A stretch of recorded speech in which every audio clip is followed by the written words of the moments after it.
All right. Hi, boys and girls. Now that you listened to the Gingerbread Man story, you're going to pull out all the important information from it and show me a different kind of retell, okay? There are 4 parts that you are going to show me.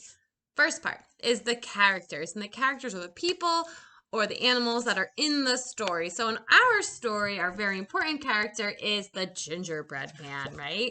And then we have the little boy, the farmers, the old lady, the old man, and then we have some animals in here. So if you want to go back and watch the video of the story and kind of pull out the important characters, you can do that, okay?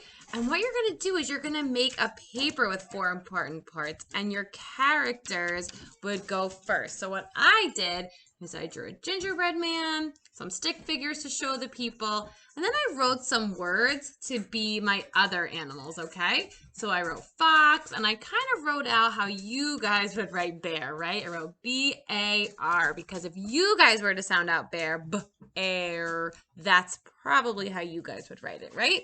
So you have the option to draw pictures or to write words for this. So that was box number 1, your characters. Box number 2 is going to be, it's going to be where the story takes place. And the fancy word for that is the setting. So you're going to take your setting and you're going to draw a picture of that, or you could write a word to describe it. So if you look back through the story, or just even on the cover, because the whole book kind of looks like this, it looks like there's grass and a tree and a path for our gingerbread man to run on. And I would say that this is kind of like the forest or a meadow. So on my paper, I kind of just drew that grass and a dirt path and a tree. Now remember, I don't know if you guys can see that. Okay, so remember, Miss Noble's just doing this quickly on my paper, but I want you guys to take a little bit more time, and you can write your words, sound them out, or draw your pictures, right? 2 more parts of the story that you have to do. The next part is called the problem. And now a problem is what's going wrong in the story. And in our story, no one can catch the gingerbread man. That's the problem. No one can catch him. So for that one, it's kind of hard to draw a picture for that. So I wrote a really simple sentence. I wrote, no one can catch him.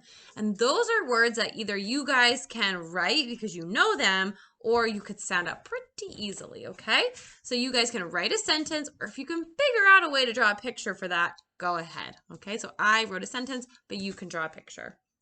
And then the last part of my story is the solution. And the solution is kind of like the ending of the story, which would be how they fix the problem, okay? So my solution is that since no one could catch him, the fox ate him. So I drew, it's hard to see, right? So I drew a picture of a fox with the gingerbread man in his hand, and then I had him say, yum, because he is so happy to be eating him.